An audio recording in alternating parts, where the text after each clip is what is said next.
Praise the Lord. இயேசு கிறிஸ்துவின் நாமத்தில் அன்பின் வாழ்த்துக்கள். நல்லா இருக்கீங்களா? தொடர்ச்சியா நம்ம ஆவியானவர் அப்படின்ற டாபிக்ல ஆவியானவர்னா யார், எதற்காக அந்த ஆவியானவர் நம்ம கொடுக்கப்பட்டிருக்காருன்னு பார்க்க ஆரம்பிச்சிட்டோம் இல்லையா?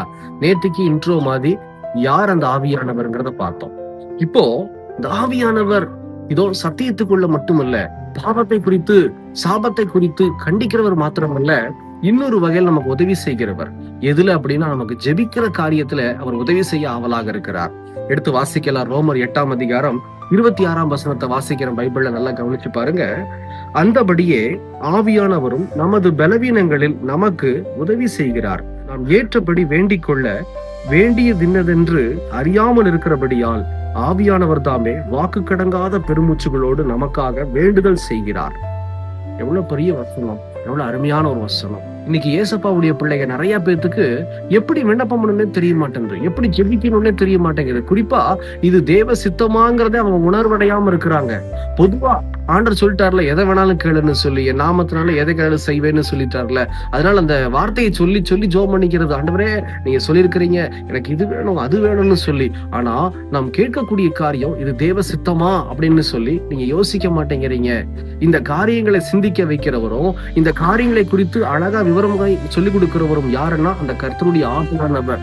இந்த ஆவியானவர் நம்ம மத்தியில இறங்கி வருவாரானால் நம்ம என்ன வேண்டணும் அப்படிங்கிறத அவர் திட்டமும் தெளிவுமாய் சொல்லுவார்.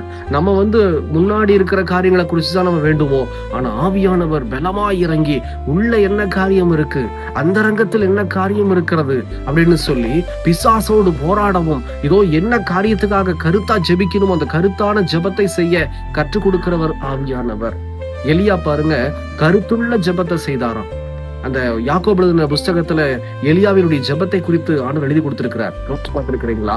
எலியா மழை வேணும்னு சொல்லி கருத்தா ஜெபித்தாரா. கர்த்தர் ஜெபத்தை கேட்டு மழையை கொடுத்து ஆசீர்வாதம் மாற்றினார். அப்ப நமக்கு கருத்தா ஜெபிக்க தெரிய மாட்டேங்குது. நான் ஒரு சபைக்கு போயிருந்தேன். அந்த சபையில ஜெப குறிப்பு நடத்தக்கூடிய செஷன் எனக்கு வந்துச்சு. என்னைக்குமே பிரசங்கம் தான் பண்ணுவேன். ஆனா அந்த சபையில ஒரு 3/4 மணி நேரம் ஜெப குறிப்பு நான் நடத்தணும். ஜெப குறிப்பு ஆரம்பிச்சு ஒருத்தட்ட நான் கொடுத்தேன். அந்த இடத்துல 2-3 ஜனங்க கிட்ட கொடுத்தேன். 2-3 ஜெப குறிப்புகள் பார்த்தா, அந்த ஜனங்க நான் கொடுக்கிற ஜெப குறிப்பை மீறி அவங்க 1-2 கூட்டிக்கிறாங்க, இல்லைன்னா குறைச்சிடுறாங்க, இல்லைன்னா அந்த ஜெப குறிப்பு ஜெபிக்காம வேற எதுக்கோ ஜெபிக்கிறாங்க. கருத்தே கிடையாது. அதுக்கப்புறம் பார்த்துட்டு நானே ஜெபிக்க ஆரம்பிச்சிட்டேன். அப்பதான் தெரிஞ்சது ஜனங்களுக்குள்ள இன்னும் ஜெபிக்க தெரியல. தயவு செய்து என்ன காரியமா நீங்க ஜெபிக்க வந்தீங்களோ அந்த காரியத்தை மாத்திரம் சொல்லி ஜெபம் பண்ணுங்க. இமெயில் பார்த்திருக்கீங்களா? மெயில் சென்ட் பண்ணி பார்த்திருக்கீங்களா? அதுல மேல டு கீழே பாத்தீங்க அப்படின்னா சப்ஜெக்ட்னு இருக்கும். அப்போ யாருக்கு அனுப்புறோம் அதுக்கு கீழே நீங்க மெயில் டிஸ்கிரிப்ஷன் டைப் பண்றதுக்கு முன்னாடி அதுக்கு மேல சப்ஜெக்ட்னு சொல்லி இருக்கும். சப்ஜெக்ட்னா என்னன்னா, நம்ம என்ன கீழே பெரிய பேராகிராஃப் எழுதுறோமோ அதோடைய சின்ன கருத்து தான் சப்ஜெக்ட். அப்போ மெயில் செக் பண்றவங்க முதல்ல அந்த சப்ஜெக்ட் என்னன்னு சொல்லி பார்ப்பாங்க. ஓபன் பண்றதுக்கு முன்னாடி அது ரொம்ப முக்கியமான சப்ஜெக்டா இருக்கும்னா டக்குன்னு ஓபன் பண்ணுவாங்க இல்லையா? அந்த மாதிரிதான் தேவ சமூகத்துல நாம் அலப்பி கொள்ளக்கூடாத ஜெபத்துல அதை செய்ய உதவி செய்ய ஆவலாக இருக்கிறார் பரிசுத்த ஆவியானவர். நம்ம மத்தியில் ஆவியானவர் இருப்பாருன்னா நமக்கு ஜெபத்துல உதவி செய்ய ஆவலாக இருக்கிறார். எப்படி வேண்டிக் கொள்ளணும், எப்படி ஜெபிக்கணும், யாருக்காக எந்த ஜெபத்தை செய்ய வேண்டும், என்ன வசனத்தை சொல்லி ஜெபிக்கணும் அப்படின்னு சொல்லி எல்லாவற்றையும் வெளிப்படுத்த நம்மை வழி நடத்த அவர் ஆவலாக ஆயத்தமாக இருக்கிறார். பிரியமான ஜனமே, இன்னைக்கு ஒப்பு கொடுங்க. இந்த ஆவியானவர் எனக்கு வேணும்னு சொல்லி உங்க ஜெபத்தையே மாற்றி விடுவார். உங்க ஜெப வாழ்க்கை மாறி போயிடும்.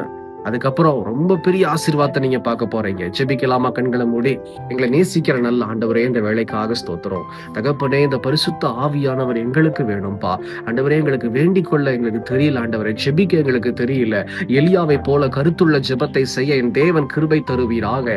ஆண்டவரே, இந்த பரிசுத்த ஆவியானவர் தாமே எங்கள் மத்தியில இறங்கி நாங்க வேண்டிக் கொள்ள வேண்டிய காரியத்தை குறித்து எங்களுக்கு வெளிப்படையாய் பேசி எங்களோடு இணைந்து ஜெபிக்க என் தேவன் உதவி செய்யணும்னு சொல்லி எங்களை தாழ்த்துறோம். ஆண்டவரே, இந்த ஆவியானவரோடு இணைந்து ஜெபிக்கிற அனுபவத்தை எங்களுக்கு தாங்கப்பா.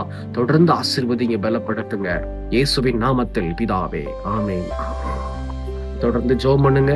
ஆவியானவருடைய உதவியோடு கூட சேர்த்து ஜெபம் பண்ணி பாருங்க. உங்க ஜெப வாழ்க்கையே மாறி போயிடும். பிசாசு நடுங்க ஆரம்பிச்சிருவான். கர்த்தர் உங்களை ஆசீர்வதிப்பாராக. God bless you.